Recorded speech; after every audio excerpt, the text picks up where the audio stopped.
예. 방금 읽은 이사야 6장 1절부터 7절까지의 말씀을 가지고 진정성이라는 제목으로 하나님 말씀을 함께 나누도록 하겠습니다. 여러분, 그 조건반사라는 말이 있죠. 지극히 당연한 반응을 의미하는 표현이 조건반사라는 단어입니다. 자연스럽게 나타나는 현상, 조건이 맞으면 자연스럽게 일어나는 반응, 그걸 조건반사라고 하죠. 우리 어릴 때 초등학교 때 자연 시간에 그런 실험 한번 해봤잖아요. 그 무릎을 탁 치면 다리가 싹 올라가는 거, 이게 조건반사죠. 밥을 먹으면 배가 부릅니다. 잠을 안 자면 졸려요. 피곤하면 쉬고 싶은 마음이 굴뚝같이 일어납니다. 이런 걸 다 조건반사라고 하는 거예요. 하지만 이걸 무시하면서 몸을 쓰면, 조건반사에 맞게 우리 몸을 사용해야 되는데 이걸 무시하고, 그런 흐름을 무시하고 생활하다 보면 몸에 무리가 생깁니다. 그리고 그렇게 피곤한 가운데 사는 일들은 힘든 만큼 효과적인 결과도 갖지 못한다는 거예요. 그런데 여러분, 우리의 인체가 조건반사에 따라 움직인다면 영적인 신앙생활 또한 조건반사가 있다는 겁니다. 우리의 영적인 삶에도 조건반사적인 일들이 일어나는 거예요. 그리고 엄밀하게 말하면 이 흐름에 맞게 움직일 때 놀라운 영적인 유익들을 얻게 되는 것입니다. 저도 그렇고 여러분도 그렇겠지만, 이 시대의 신앙인에게 가장 기대되고 가슴 벅차게 다가오는 단어를 뽑으라고 한다면 그건 부흥이라는 단어라고 생각합니다. 예배하는 우리 모두의 마음 가운데 그 가슴 벅찬 희열로 다가오는 단어, 그게 바로 부흥인 거예요. 목사가 목회를 하는 이유, 성도가 신앙생활을 하는 이유, 교회에서 제자훈련을 하고 1:1 양육을 하고 또 선교와 여러 가지 프로그램들을 갖는 그런 이유들, 그것은 바로 부흥을 기대하기 때문에 그런 겁니다. 부흥을 맛보기 위해서, 부흥을 이루기 위해서 여러 가지 일들을 교회가 감당하는 것이죠. 그런데 여러분, 사실 부흥을 꿈꾸는 사람들은 거의 모두가 다 어떻게 하면 부흥이 일어나는가, 이걸 알고 있다는 겁니다. 몰라서 부흥을 경험하지 못하는 게 아니에요. 우리의 기대와 바람과 소망은 부흥인데 우리는 이미 어떻게 하면 부흥이 일어난다라는 사실을 알고 있다는 거죠. 부흥을 이루는 조건반사, 이미 그걸 우리는 알고 있다는 거예요. 하지만 아이러니하게도 우리의 소망은 부흥이고 우리는 어떻게 하면 부흥이 일어날지를 알고 있는데, 그럼에도 불구하고 성도인 우리들의 삶 가운데는 우리가 그토록 바라는 부흥이 좀처럼 이루어지지 않는다는 것입니다. 왜 그럴까요? 여러분, 성경을 통해서도 알 수 있고, 또 성경이 쓰여진 이후에 세계 교회사나 한국 교회의 역사를 통해서도 알 수 있는 것은, 부흥은 기도를 통해서 일어난다는 사실입니다. 부흥은 회개의 기도가 먼저 일어나고 그 후에 부흥이 일어난다는 거예요. 에스라 9장을 보시면 이스라엘 백성들이 경험한 부흥의 모습들이 등장하는 것을 읽게 됩니다. 여러분, 이스라엘 백성들은 포로에서 돌아와서 성전을 건축했어요. 그리고 성전을 건축한 이후에 함께 모여서 큰 기도와 함께 영적인 부흥을 맛보았습니다. 그런데 어떻게 그렇게 크게 모였고 어떻게 그런 영적인 큰 부흥을 경험했는가? 그들은 함께 모여서 지난날 자신의 죄를 회개한 것입니다. 이방인들과 혼합해서 결혼을 함으로써 하나님의 거룩과 성결을 잃어버린 자신의 죄된 모습, 이것들을 주 앞에 다 내놓았고 간절히 회개하며 기도할 때에 회개의 결과로 놀라운 영적인 부흥이 이루어졌다는 것입니다. 회개가 부흥의 기초가 되어서 죄 사슬을 끊을 때, 그때 놀라운 부흥이 일어난다는 것을 에스라 9장을 통해서 우리는 알게 되는 것입니다. 그런가 하면 우리나라에서도 1907년 저 평양에서 놀라운 부흥의 모습이 나타났었어요. 1907년 1월에 평양 장대현 교회에서 개최된 말씀 사경회 시간에 터져나온 회개의 기도, 그 회개의 기도가 시발점이 되어서 전 세계 교회사 가운데 가장 아름답고 빛나는 그런 평양 대부흥 운동이 일어났던 것입니다. 회개의 시작은 하지 선교사님과 길선주 장로님의 회개로부터 시작이 됐어요. 복음을 전하러 조선 땅에 온 하지 선교사님이 1903년 원산에 있는 한 교회에서 부흥 집회, 말씀 사경회를 인도하다가 성도들 앞에서 자신의 죄를 회개했습니다. 나는 선교사로서 이 땅에 왔지만 당신들을 사랑하지 않았습니다. 선교지에 부름받고 와서 피선교지에 있는 당신들을 온전히 사랑하지 못했습니다. 이런 나의 죄를 용서해 주십시오. 하나님 앞에 회개하고 당신들 앞에 용서를 구합니다. 그 선교사님의 회개가 단초가 되어서 원산 부흥운동이 일어났던 거예요. 1907년도에도 그런 일이 있었습니다. 길선주 장로님, 조선 최초의 목사 7인 가운데 한 분이 되셨는데, 당시 길선주 장로님이 1907년 1월에 평양의 장대현 교회 말씀 사경회 집회 가운데서 예배에 참여하고 말씀을 듣는 가운데 성령께서 계속해서 도전하시는 것들을 느꼈어요. 그 성령의 강력한 도전 앞에서 어쩔 줄 몰라 했습니다. 그러다가 성도들 앞에서 자신의 죄를 토로하고 내놓았어요. 나는 내 친구가 죽은 이후에 친구의 아내에게 전해줘야 할 돈을 떼먹었습니다. 나는 도둑입니다. 장로님이 성도들 앞에서 자신의 죄를 내놓고 회개했습니다. 하나님 앞에 용서를 구하고 성도들 앞에 회개했어요. 이 회개가 시작이 되어서 참여한 모든 사람들이 자신의 죄를 하나님 앞에 고백하고 성도들에게 고백하며 하나님 앞에 용서를 구하는 기도가 이루어졌어요. 그날 그 예배 그 시간에 모든 성도들이 나도 죄인입니다. 나도 죄인입니다. 나도 이런 죄를 지었습니다. 온 죄를 다 회개하는 가운데 정말로 뜨거운 회개의 기도가 그 가운데서 이루어졌던 거예요. 그게 시작이 되어서 평양 가운데 놀라운 부흥이 일어났던 것이고, 그 평양에서 일어난 놀라운 부흥이 100만인 구령운동으로 이루어져서 한반도를 활활 타오르게 만들었다는 거예요. 이 회개가 결국 부흥을 만들어낸 겁니다. 이와 같이 회개는 부흥을 이끌어내는 것입니다. 그리고 부흥을 위해서 반드시 회개가 필요하다는 거죠. 회개와 부흥은 필요 충분 조건을 갖고 있다는 거예요. 그래서 이 시대에 수많은 사람들은 부흥을 꿈꾸면서 끊임없이 회개를 선포하고 회개를 도전합니다. 회개합시다. 회개함으로 하나님 앞에 나아가서 부흥을 이룹시다. 우리가 회개해야 하나님이 부흥을 주십니다. 부흥을 꿈꾸는 모든 사람들은 회개를 강조하면서 회개하자고 도전하고 선포하는 거예요. 하지만 안타깝게도 부흥을 위해서는 회개가 필요하고, 그 회개가 터져나올 때 부흥이 이루어질 것이라는 사실을 알지만, 그래서 이 시대에도 여기저기서 회개의 기도를 올려드리고 있지만, 하지만 안타깝게도 이 시대에 진정한 부흥이 일어났다는 소식은 들려오지 않아요.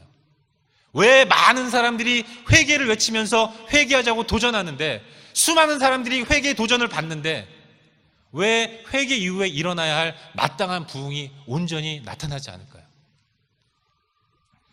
여러분, 우리가 아픈 마음으로 점검해 봐야 할 것은 우리의 회개가 과연 진정성 있는 회개인가, 이걸 돌아봐야 하는 거예요. 부흥을 위한 회개, 부흥을 이루기 위한 회개, 회개의 결과가 부흥이 아니라 내가 부흥을 꿈꾸면서 회개하는 것, 여기에 문제가 있는 게 아닌가, 그런 생각을 해보게 돼요. 우리는 공식을 알고 있습니다. 회개하면 부흥이 임한다는 거예요. 그 공식을 알고 있기 때문에 우리는 항상 부흥을 위해서 기도를 합니다. 이거 하면 저거 주시겠지, 이런 마음으로 회개를 하고자 한다면 그때부터 그 회개의 기도는 하나의 사역이 되는 거예요. 나는 부흥을 원합니다. 그런데 내가 원하는 부흥을 위해서는 반드시 회개가 필요한 거예요. 그래서 회개를 하려고 기도의 자리로 나옵니다. 그런데 여러분, 회개라는 것이 뼈아프게 자신의 죄를 인정하고 용서를 구하는 거잖아요. 그런데 부흥을 꿈꾸면서 엎드린 기도의 자리에서 철저하게 내가 죄인이라는 것들이 인정돼야 되는데, 아무리 생각해도 내가 그렇게 나쁜 사람은 아닌 것 같거든요. 좀 괜찮은 것 같거든요. 나는 매주일 교회 나왔습니다. 매주일 헌금했고 이러저러한 사역에 참여하면서 하나님을 기쁘시게 하는 삶도 살았어요. 남들은 거짓말 10번 할 때 나는 5번밖에 안 했습니다. 그런 자신의 모습이 기억되니까 진실되게 아픈 마음을 가지고 회개하기가 어려운 거예요. 그러나 그럼에도 불구하고 회개는 해야 돼요. 나는 부흥을 원하기 때문에, 이 내가 원하는 부흥을 얻기 위해서는 회개를 해야 하기 때문에 그때부터는 어떻게 합니까? 쥐어 짜내는 거죠. 여러분, 그런 회개가 진정한 회개일 수가 있는가? 그건 아니라는 겁니다. 마치 이런 겁니다. 마태복음 6장 33절에서 주님 말씀하셨어요. 오늘 마태복음 6장 33절을 한 목소리 읽도록 하겠습니다. 함께 읽겠습니다. 시작.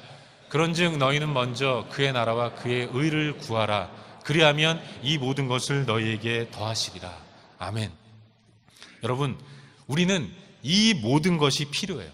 내가 원하는 것은 이 모든 것입니다. 그런데 내가 원하는 이 모든 것을 얻기 위해서 필요한 것이 먼저 그의 나라와 그의 의를 구하는 거예요. 그래서 내가 원하는 이 모든 것을 얻기 위해서 하나님 나라와 의를 구하는 것이라고 한다면, 그렇게 구하는 하나님 나라와 하나님의 의가 과연 진정성 있는 간구가 되겠는가? 그건 아니라는 거죠. 사랑하는 여러분, 분명 부흥은 회개를 먼저 요구합니다. 회개가 부흥의 시작이라는 사실은 분명해요. 그렇다면 우리는 하나님 앞에서 진정한 회개를 올려드려야 하는 것입니다. 우리가 진정으로 부흥을 꿈꾼다면 우리는 하나님 앞에 나아가서 나의 죄를 내어놓고 통회하고 자복하는 가운데 회개함으로 나아가야 돼요. 그러나 우리가 기억해야 할 것이 있습니다. 그것은 모든 열매는 진정한 걸음이 필요하다는 겁니다. 부흥이라는 영광스러운 열매는 하나님 앞에서의 나의 연약함을 인정하고 진정으로 내가 하나님 앞에서 얼마나 커다란 죄인인가에 대해서 철저히 인정할 때, 내가 죄인이라는 사실이 철저히 인정될 때, 그때 참된 회개가 나오는 것이고, 그 회개가 우리로 하여금 참된 부흥의 자리로 나를 이끌어가는 거예요. 하지만 악하고 악한 우리의 죄성이 결코 우리의 죄를 쉽게 인정하지 못하게 만듭니다. 내 안에 있는 죄의 본성이 나의 죄된 모습을 결코 쉽게 인정하지 않게 만드는 거예요. 그래서 우리의 회개는 힘이 없습니다. 그래서 우리의 부흥을 위한 간구는 진정성 없는 메아리로 울려 퍼지는 것은 아닌지 우리 자신을 돌아보았으면 좋겠어요. 그렇다면 우리는 어떻게 됩니까? 연약한 우리의 죄성이 우리의 진정성 있는 회개를 가로막고 있어요. 그래서 우리의 부흥은 요원한 이 현실 앞에서 그러면 우리는 어떻게 해야 되겠습니까? 답은 간단합니다. 여러분, 어찌됐든 그럼에도 불구하고 우리는 진정성 있는 회개를 해야 하는 것입니다. 그때 우리가 소망하는 부흥을 이룰 수가 있어요. 그리고 우리로 하여금 진정한 회개를 이루어 주시는 분, 그분이 하나님이시기 때문에 그 하나님 앞으로 나아갈 때 우리는 비로소 진정한 회개를 올려드릴 수 있는 것입니다. 우리가 잘 알고 있는 욥이 있어요. 그 욥은 하나님 앞에서 끝까지 버틴 사람입니다. 욥에게는 고난이 찾아왔습니다. 그 고난 앞에서 그는 입술로는 범죄하지 않았지만 마음속으로는 계속해서 하나님 앞에서 자신의 의를 드러냈고 그 의를 굽히지 않은 사람이었어요. 욥은 생각했습니다. 내가 받는 이 고난이 부당하다는 거예요. 왜냐하면 나는 지금까지 하나님 앞에서 진실되게 살았다는 것을 자부했기 때문에 그런 겁니다. 나는 늘 번제를 드렸습니다. 내 자식을 위해서도 번제를 드렸어요. 내 자식이 어디 가서 혹시라도 잘못하고 실수할까 봐 계속해서 미리미리 제사를 드린 사람이 자신이었다는 것입니다. 하나님 앞에서 철저히 사는 그런 모습을 끝까지 유지한 사람이 자신이었다는 겁니다. 하나님 앞에서 자기의 의를 내세웠던 거예요. 그러나 그 욥도 인간입니다. 모든 사람이 죄를 범하였음에, 죄범한 모든 인간 가운데 포함되는 것이 욥인데 욥은 자신의 죄를 발견하지 못했어요. 그래서 하나님께 항의하는 것입니다. 내가 뭘 잘못했습니까? 나는 지금까지 하나님 앞에서 의로움을 잃지 않았습니다. 친구들의 정죄 앞에서도 나는 지금까지 의로운 이 모습을 잃지 않았다. 일관되게 고집하면서 하나님께 항변하는 겁니다. 고난을 허락하신 하나님의 그 허락이 부당하다고 하면서 끝까지 하나님 앞에서 버틴 인물, 그게 욥이었어요. 그런데 여러분, 그가 언제 무너진 줄 아십니까?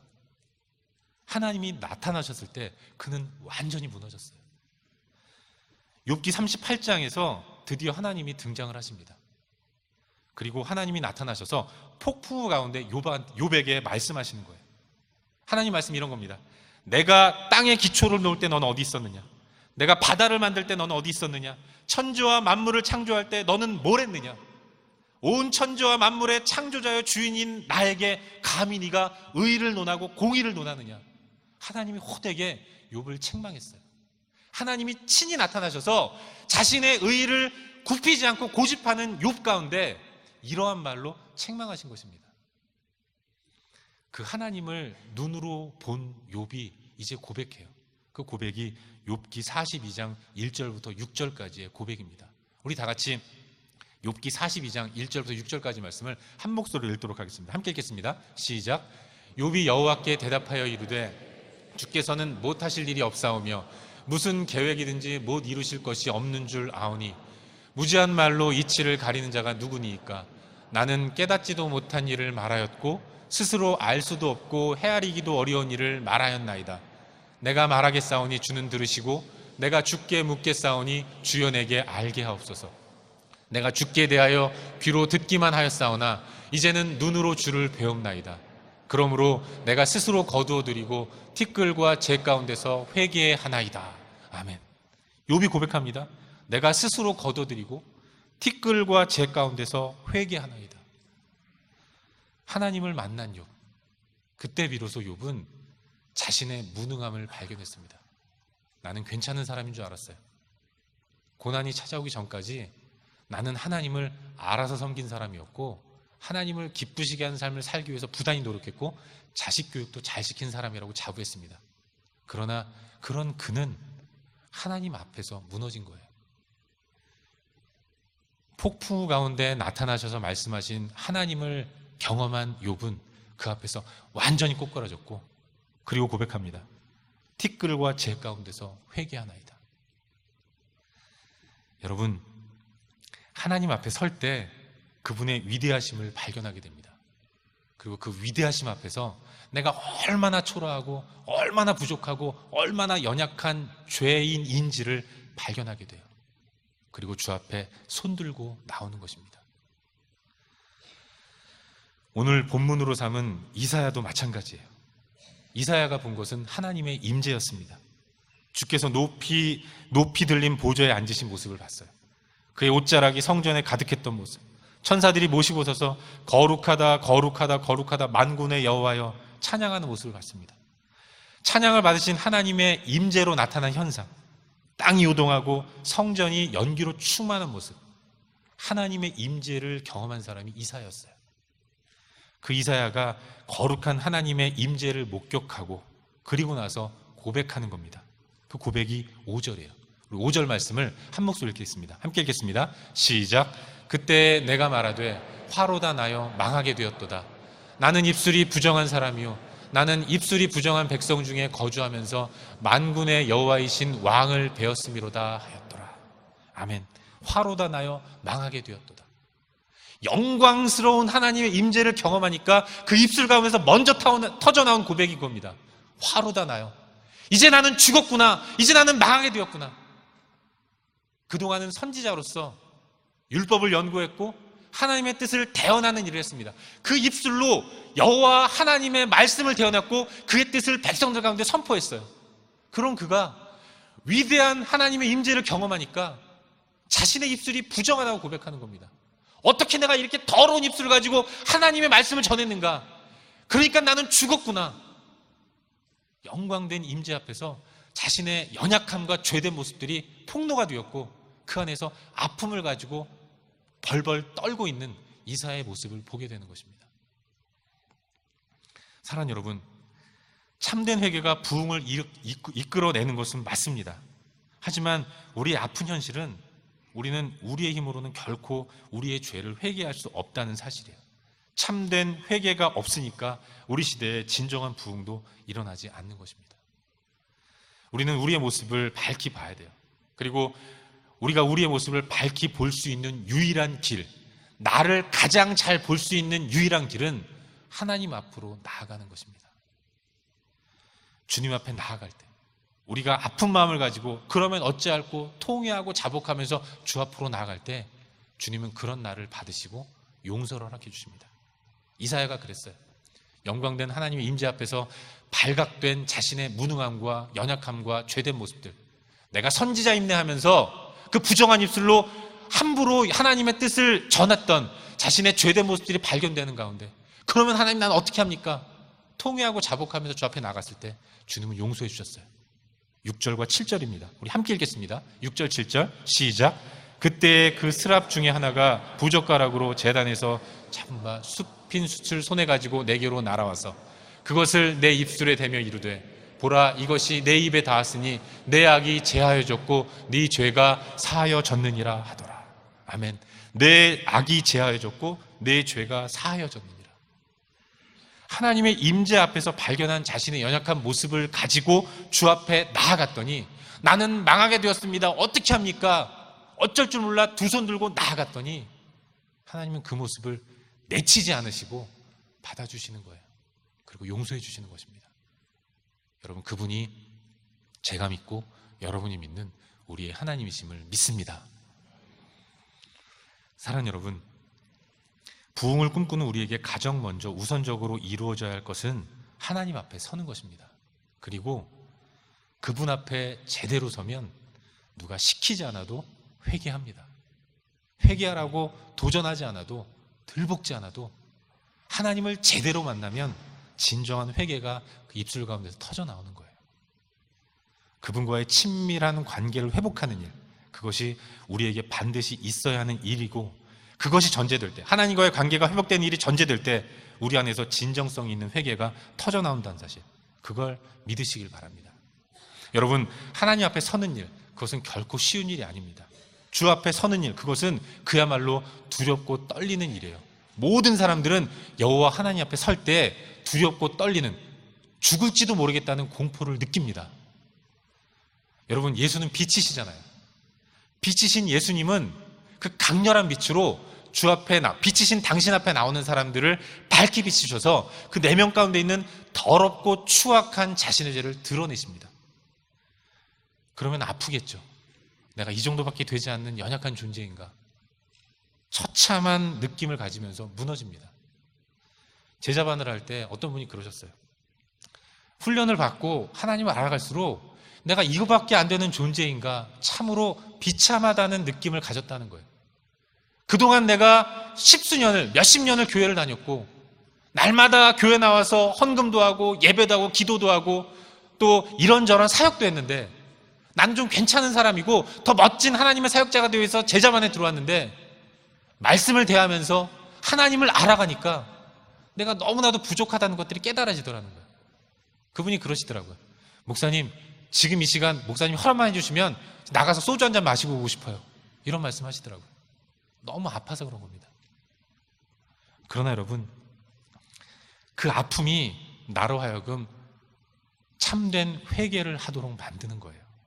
그리고 그때 비로소 우리에게 진정한 부흥이 임하게 되는 것입니다.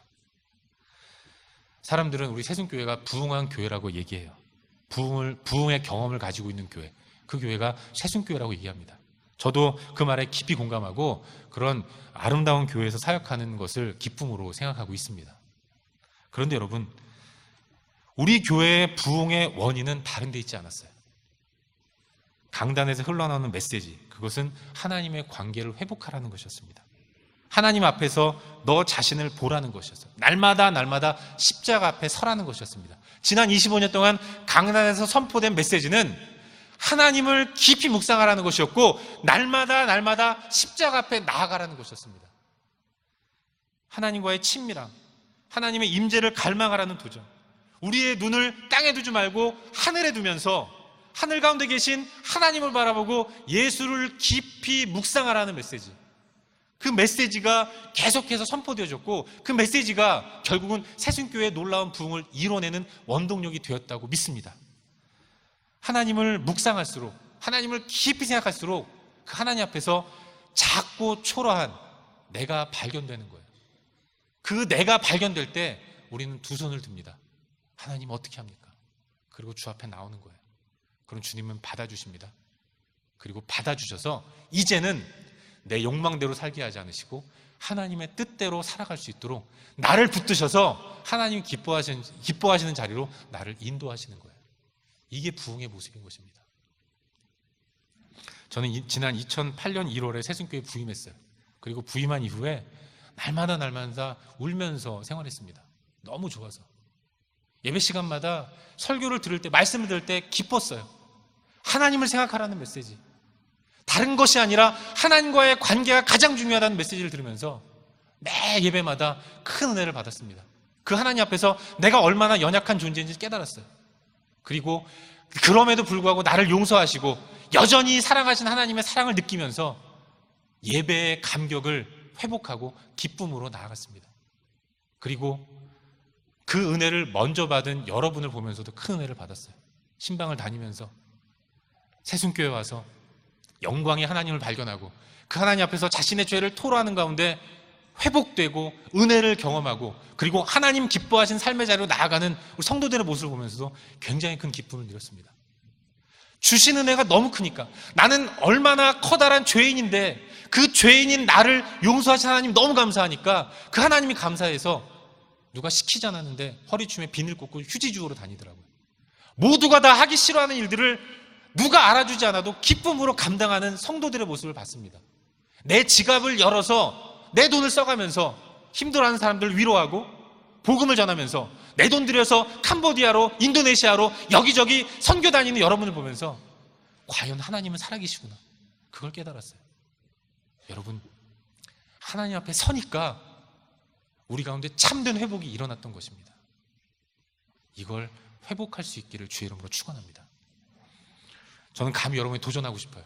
2017년 이 한 해가 하나님 앞에 온전히 서는 우리가 될 수 있기를 주의 이름으로 축원합니다.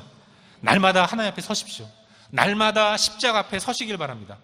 위대하신 하나님 앞에 날마다 서서 그 하나님 앞에서 우리의 죄된 모습들을 발견하십시오. 그리고 날마다 가슴을 치시길 바랍니다. 그 치는 가슴 가운데 하나님 임하셔서 우리를 안아주시고 우리를 용서하시는 사랑을 베풀어 주실 거예요. 그걸 경험하는 게 부흥입니다. 이제 말씀을 맺겠습니다. 바라기는 이 2017년이 우리 안에 혹시라도 잃어버린 그런 하나님과의 관계를 온전히 회복하는 복된 한 해가 될 수 있기를 주의 이름으로 축원합니다. 주님 앞에서 연약한 나의 모습을 발견하고 그럼에도 불구하고 나를 사랑하셔서 친 백성 삼아주시고 자녀 삼아주신 하나님을 깨닫는 가운데 그 좋으신 하나님을 더 깊이 사랑하고 그 하나님과 매 순간 동행하는 그런 우리 모두의 2017년 한 해가 될 수 있기를 주의 이름으로 축원합니다. 함께 기도하겠습니다. 여러분, 시간 말씀을 기억하면서 한 번만 기도의 자리로 나아갔으면 좋겠어요.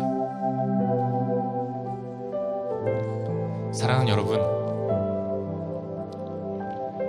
대망의 2017년 우리는 어떻게 살아야겠습니까? 우리는 부흥을 꿈꿔요.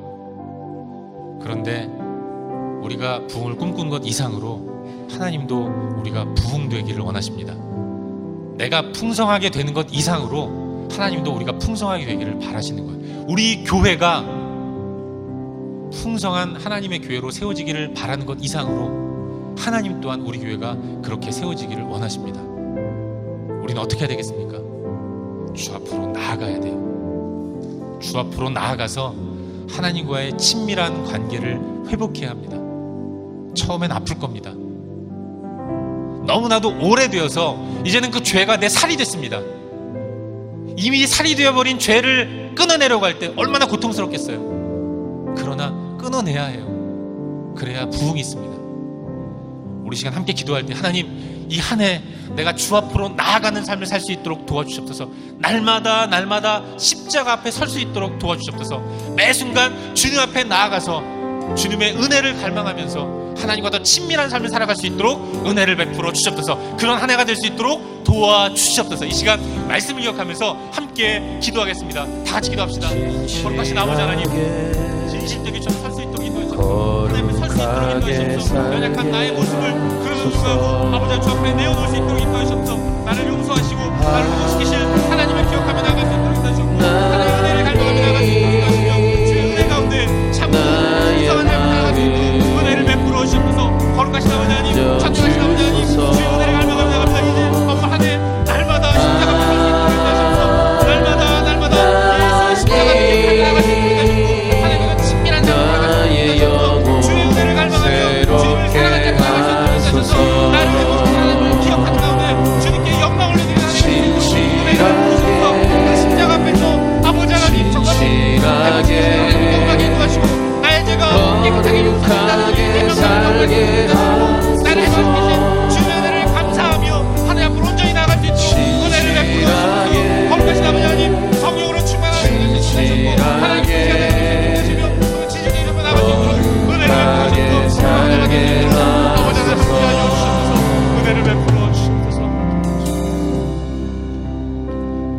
아버지 하나님, 주님이 우리 가운데 성실하게 또 한 해를 허락해 주셨는데 이 한 해를 어떻게 살아갈 수 있겠습니까? 우리 연약함을 불쌍히 여겨주시고 매 순간 하나님 앞에 설 수 있도록 도와주셨소서. 나의 적나라한 모습, 죄의 모습들을 발각시키셔서 회개하게 하시는 주님, 그 주님 앞에 두려움 없이 나아갈 수 있도록 인도하시고 정결케 되며 정결한 모습으로 하나님과 동행하는 그런 한 해가 될 수 있도록 도와주시옵소서. 그렇게 복된 주님과 동행하는 은혜로운 삶을 살 수 있도록 역사하여 주시옵소서. 예수 그리스도의 이름으로 기도하옵나이다. 아멘.